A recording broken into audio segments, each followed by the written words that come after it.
So this is a bit of a clickbaity question, but I like it because it kind of purifies your thinking and the way that you think about exercise selection.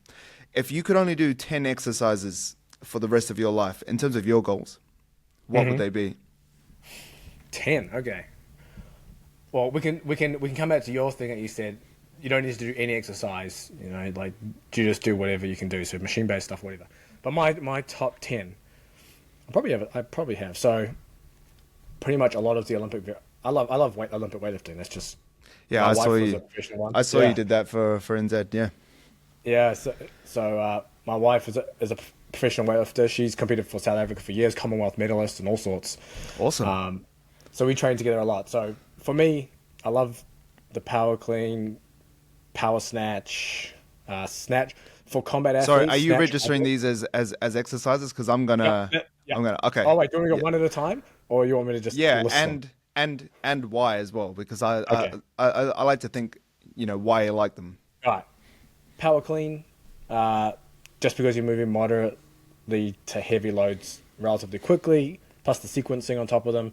Again, not saying that everyone should be doing Olympic lifts. If you're training for combat sports, you don't have to do them. For grappling, though, I think you could do far worse than learning the lifts well. But power clean, definitely up there with one of my favorites. Power snatch for the same reason. And that can be any variation floor, blocks, hang, whatever it is. Having to get essentially the bar moving quickly in one motion to overhead. Again, Sorry, and for sequencing. people that, let's say, just lift weights in commercial gyms, can you explain the Yep. movements? Yeah. Power clean is from the floor to the shoulders, and then power snatch is just from the floor to overhead in one movement. Uh, Power just means you're catching it above basically parallel, whereas the snatch and clean, you're catching the bottom position. Um, in terms of other derivatives, snatch high pull is probably one of my favorite, I guess, pulling movements for most athletes. That's just because you don't have any of the issue of the coordination of having to actually catch the bar overhead or anything like that. You're just literally pulling the bar up like a high pull. The wider grip makes it easier on the shoulders than say a clean high pull, and you have to like violently like and aggressively propel the bar vertically to do it. And if you do it well, you can heave some. I mean, you're heaving over your body weight in this position here. And if you think about the transfer to something like when you've got someone's back while standing, and you've got them in, I don't know, you've just got their back standing like a bear hug kind of position. That position becomes really damn strong when you're able to like use your hips and upper back to do that. So that would be another one. Push press. That is pretty much a staple in most of my programs, and that's been through rugby, through combat sports, and everything. Again, everything kind of comes from the floor, from your feet, so you're having to drive with your legs to get the bar overhead, and it ends up just being like a heavy full body pressing exercise. So that'll be four. Uh, a one arm dumbbell row, done heavy and high rep, like croc row. That's like one of my. I hate doing them, but that's like one of my favorites. Just like like having some body English going and just like heaving a heavy dumbbell, doing that. That's just for like pure pulling strength and just like building a mass on your back. Same thing with weighted pull-ups or weighted chin-ups. That would be another one. And then in Yeah, terms of, six. oh yeah, go. Yeah, it's six. And then a pressing one. So probably my favorite pressing exercise, which I actually need to do again, it's been a while, is a fat grip bench press off the pins at the bottom position. So just off the chest. That's easily my my favorite pressing exercise there. And that's just like, Why? that's heavily influenced. It's just fun. It's just raw strength. Like, can you press something off your chest? It's heavily influenced by, I don't know if you've read the book, Dinosaur Training by Brooks Cubic. Probably my favorite training book of all time. It is I'll so, write that down. yeah, it's so cool.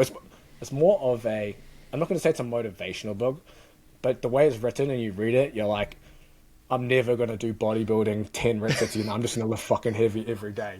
That's what happens after you read it. but but that like fat bars are like my favorite. I love doing everything with some kind of fat implement. Now that's seven. Another one would be a sandbag, kind of like bear hug carry, or just any kind of carry with the sandbag. And that's just because I think more people should be doing carries. You just develop a stupid strong back and legs and hips doing that kind of stuff.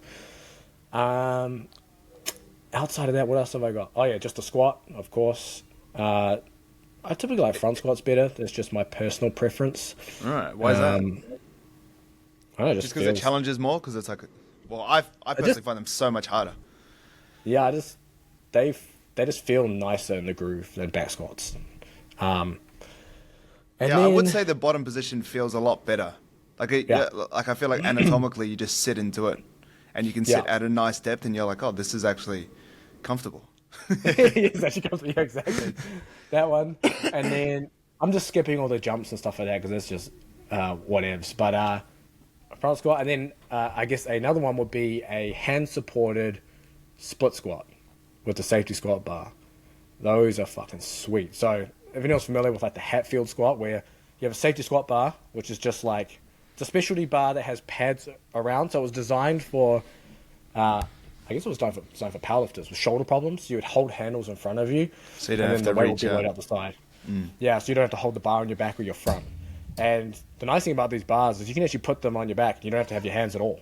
So you can hold stuff in front of you, and you can do heavy as squats with that because you've got more things helping you, and you're more stable because you've got 4 points of contact.